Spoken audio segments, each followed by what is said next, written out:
अस्सलाम वालेकुम दोस्तों, welcome to the Salman academy and we are trying to make education easier.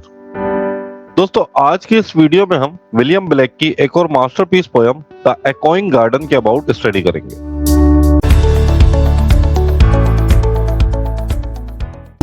दोस्तों, द एकोइंग गार्डन जो लिखी थी वो विलियम ब्लेक ने लिखी थी। इसकी जेनरिक की बात करें तो ये एक 3 स्टेंजा पोयम है।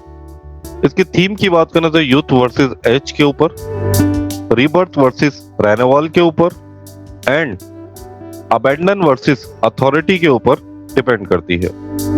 साथ ही साथ दोस्तों, इसको जो पब्लिश किया था वो 1789 सॉन्ग ऑफ इनोसेंस के अंदर इसको पब्लिश किया था। जबकि इसकी एज की बात करें तो ये प्री रोमांटिक एज से बिलोंग करती है। साथ ही साथ दोस्तों, इंपॉर्टेंट मैं आपको बताता चलूं कि ये 3 स्टेंजा पोयम है और ईच स्टेंजा 10 लाइन है। इस तरह से ये 30 लाइन्स की पोयम बनती है। दोस्तों, इस पोयम की ट्रांसलेशन से पहले इस पोयम के अबाउट आपको बताता चलूं कि इस पोयम में शायर एक ऐसे मैदान का जिक्र करता है जहां बच्चे खेल रहे होते हैं और इन बच्चों को देखकर वहां बैठे कुछ बूढ़े लोग अपने बचपन के दिनों को याद कर रहे होते हैं और सोच रहे होते हैं कि कभी हम भी इस तरह के बच्चे हुआ करते थे तो हम भी इसी तरह खेला और कूदा करते थे। और फिर शायर इस पोयम में बताता है कि रात के वक्त ये मैदान किस तरह खाली हो जाता है और ये बच्चे जो इस मैदान में खेल रहे होते हैं अपनी माओ की गोदों में सोने के लिए चले जाते हैं।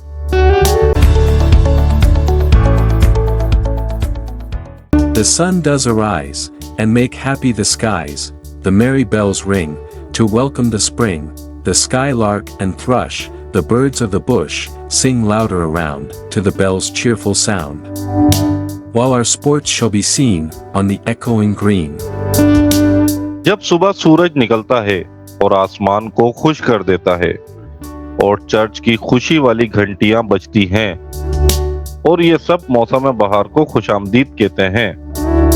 जब स्काईलार्क और थ्रश जो कि परिंदों के नाम हैं, ये वो परिंदे हैं जो झाड़ियों में रहते हैं और बहुत ऊंची आवाज में गीत गाते हैं और चर्च की घंटियों की खुशनुमा आवाज सुनाई देती है और फिर सबको हमारे खेल कूद दिखाई देते हैं।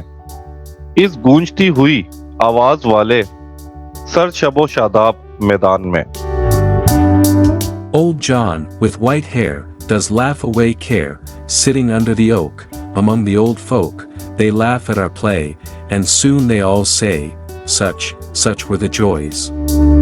When we all girls boys, in our youth time were seen, on the echoing green.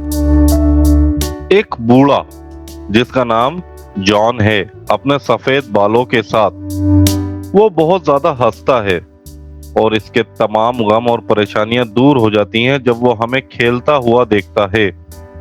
और जब वो आग के दरख्त के नीचे बैठा होता है अपने बूढ़े दोस्तों के साथ में, तो वो हमारे खेल कूद को देखकर खुश होते हैं और फिर वो तमाम एक ज़बा होकर कहते हैं, बिल्कुल इसी तरह वो भी खुश थे जब हम भी इनकी तरह नौजवान लड़के और लड़कियां हुआ करते थे और अपनी जवानी के दौर में हम भी ऐसे ही दिखाई दिया करते थे, इसी तरह गूंजते हुए हरे भरे मैदान में।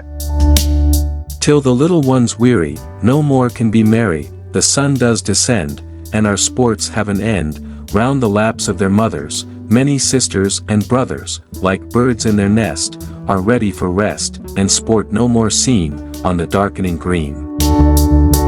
जब छोटे बच्चे थक जाते हैं तो इस वक्त कोई किसी किस्म की खुशी दिखाई नहीं देती और सूरज भी गुरूब हो जाता है और हमारे खेल भी खत्म हो जाते हैं और बच्चे अपनी माओ की गोद में ही दिखाई देते हैं और जितने भी बहन और भाई होते हैं वो इस तरह अपनी माओ की गोद में चले जाते हैं कि जिस तरह परिंदों के अंडे अपने घोंसलों में होते हैं और वो आराम करने के लिए तैयार हो जाते हैं और कोई खेल मजीद दिखाई नहीं देता इस अंधेरे से भरे मैदान में।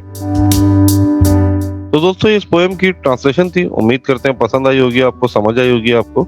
साथ ही साथ इस तरह के मजीद वर्क के लिए द सलमान एकेडमी को लाइक, शेयर और सब्सक्राइब कर दें। Thank you.